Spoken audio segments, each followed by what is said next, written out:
One of the main themes of this movie, I think, is that people may not think of is family. And family actually is very important to Daniel. But he has like this strange relationship with the idea of family because he adopts this orphaned son, this orphaned boy, as a way to help sell himself as an oil man, because what he's doing is he's going to landowner, asking to buy their property, and he thinks it will be easier to sell himself if he has a young boy with him, with the illusion that his wife died in childbirth, and he tells the story to people when he's offering to buy their land. And so he adopts this boy and creates a family for himself out of pure business motivation and motivated purely by money. But then also, family has very important elements in this film in terms of when HW gets older and there's that accident and he goes deaf from the accident of the oil well. Once Daniel can't speak to the boy or hold this kind of like fatherly power over the boy, because Daniel's strength is his speech, I think. He's able to convince anyone of anything. He's a great salesman. And so when he can't talk to the HW anymore, he abandons him. He sends him away. And then also when Tilford, near the end of the film, when he's selling his oil wells to Tilford, and Telford says, you should retire and spend time with your son. After this mention of trying to tell him how to be a father, Daniel threatens to kill him. Very abrupt, irrational way to react to someone giving you familial advice. And then also he murders Henry, who was pretending to be his own brother, and then weeps when he finds his brother's diary because his brother who had died earlier, he lost that connection of a brother he could have had. And so he has very passionate emotions and driving motivations towards family, but he also can't help from pushing his family away in certain ways. Yeah, and just like how he pushes HW away at the end. And again, he didn't even know he had a brother, but that's like the kind of person that Daniel Plainview is he's just motivated on one thing, and that's his success and his wealth and being the most powerful person everywhere and being in control of everything. Like, it's number one for him is wealth and power, but also control. And that's what a lot of this movie is about, because it's really telling when they find out that they have this ocean of oil underneath them, and he tells his associate, he's like, "Why are you looking so grumpy for? There's an ocean of oil below us, and only I can get at it." Mm-hmm. So he's all about control for himself. And I think, again, like you just said, how he can't control HW because he can't hear him, so that's why he pushes him away. Yeah, exactly. And Daniel is also a master manipulator and a master liar, because he's able to lie to Eli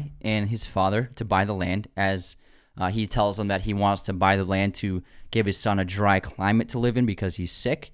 Whereas, like we all know that he wants the land to drill the oil underneath it, and then he plays coy, saying like, "Oh, he knows people in the oil industry, and he can maybe see if he can muster up like a small crew or something." And then also he lies to the people he purchases land from by saying that HW is his real son and that his wife died in childbirth, as a way to help sell himself, like we said earlier. And he also lies in his big monologues to towns. For example, in the big monologue when he's speaking to the residents of Little Boston, he tells them that he's going to build a school, he's going to build farmland with crops to grow wheat so that everyone can have bread. He's going to build water wells everywhere, irrigation. So he's promising he promises all these townsfolk these incredible improvements on their land as a way to get them to agree to let him purchase the land, when ultimately he never had any intentions of doing these things, because all he wanted was to get their land from them. He doesn't care about people. All he cares about is what he can get from people. And his lust for power, it ultimately makes him unhinged and even disturbed in a lot of ways, because he reveals later in the film when he's with Henry that he wants to make enough money to get away from people. That's his intention. He hates people. He has this anger towards them. He sees nothing in common with them. He even talks about them like they're different species of animal or being. And again, this is a person, he has no friends. He has no lovers, no partners. He's got this adopted son that, again, he just uses as a prop basically to buy land. We don't know where he comes from. He doesn't really contact anyone unless it's someone who works for him. He even lies to the other oil prospector. He tells him to go east, which is a total lie. Because again, he tells Henry he wants no one else to succeed. He wants to be the only person that succeeds. Not even his own son. When HW grows up and wants to start his own company, he ends up viewing his son as a competitor. And this is ultimately how they become estranged at the end of the film. And the ironic thing about Daniel is that after the course of the film, he acquires everything he wants. He acquires all the oil he can get his hands on, and he accumulates a great amount of wealth, and he does buy an estate to get away from people. And so he finally gets everything he wants, but then how does he spend his days? Firing a rifle at his furniture in his hallway. He's just he falls into madness because of his obsessive desire for power and for wealth and for oil. It drives him crazy, and he doesn't know what to do with himself. He doesn't know what to do with himself when the motivations to get oil and power are gone. When he has everything he wants, he doesn't know how to live.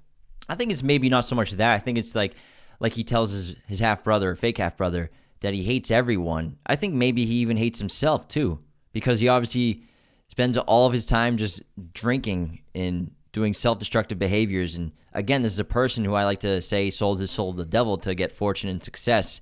And so I think Daniel, he might even hate himself as much as he hates everybody else.